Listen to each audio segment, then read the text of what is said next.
Bonjour Anova. Merci beaucoup d'avoir accepté cette interview avec moi, ça fait super plaisir. Je vous en prie, hein. Le plaisir est partagé aussi. Stédan, vous êtes un artiste de la nouvelle génération. Vous avez fait un featuring avec Osa Jérôme. C'est sur cette chanson que je vous ai découvert. Et bien sûr, il y a d'autres chansons qui sont sorties, tout aussi belles que les autres. Merci. Aujourd'hui, ce sera une interview qui ne sera pas comme les autres.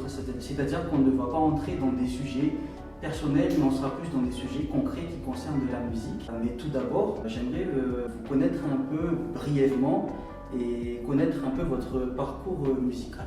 Premièrement, je m'appelle Sanders, c'est mon prénom, mais le Sridan, c'est juste un nom d'artiste, hein. Et au niveau parcours musical, moi j'ai commencé à l'âge de 14 ans comme ça, mais à un moment donné, j'ai arrêté, faute de moyens, et ce qui n'est pas évident à Madagascar non plus. Donc j'ai repris ma carrière en 2021 et jusqu'à maintenant. Alors pour toi, c'est quoi être un artiste malgache et quels sont les enjeux du métier?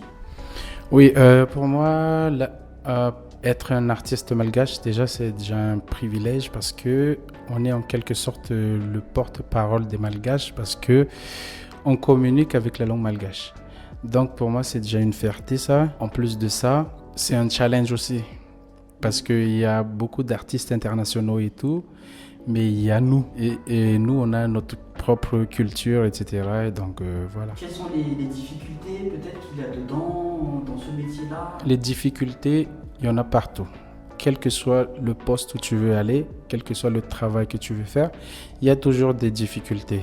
Mais en particulier en termes de la musique et tout, moi je pense que le plus difficile c'est de se lancer. Et se lancer après, c'est de se faire connaître. Parce que ça, c'est pas évident du tout, vu qu'il y a beaucoup de, on dirais-je, des concurrences et tout.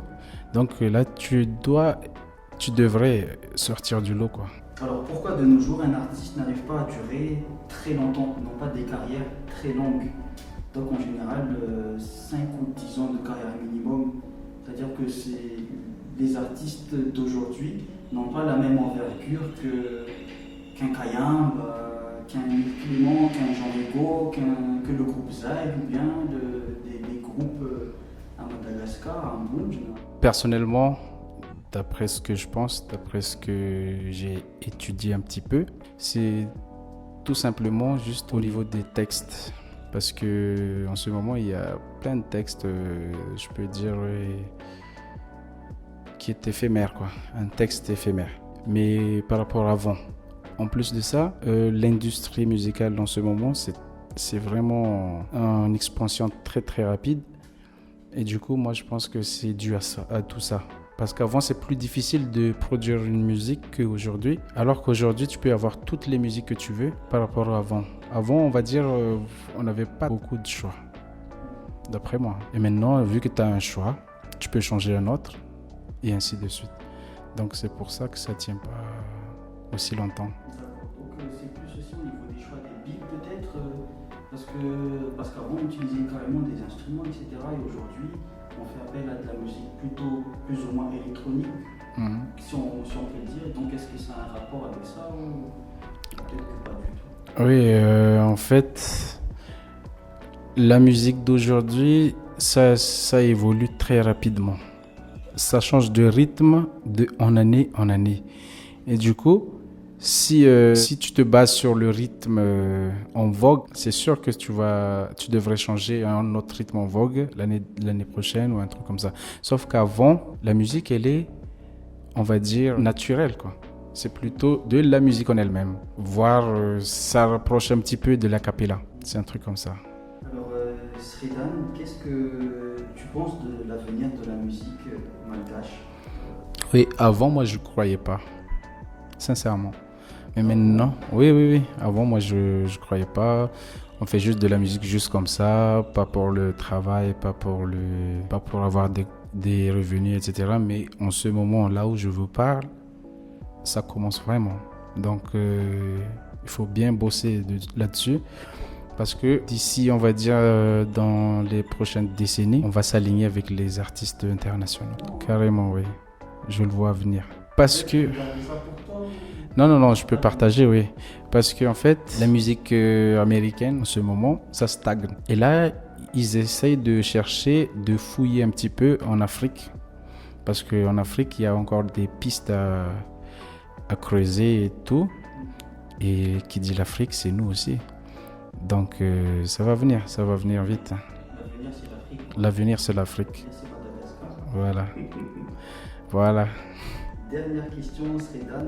Une question qui peut peut-être piquer, hein, évidemment.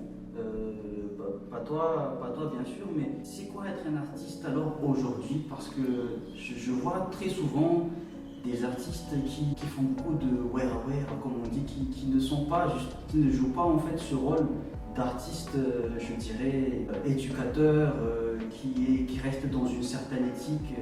Qu'est-ce que tu peux répondre par rapport à ça? Oui, en fait, tout dépend de la personnalité de la personne avant son entrée en carrière.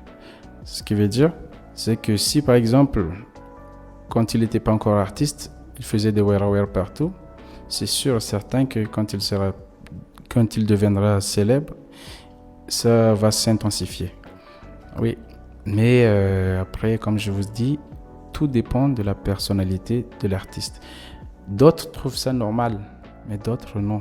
Moi, perso, j'adhère pas trop parce qu'il faut se focaliser en tant qu'artiste, quoi.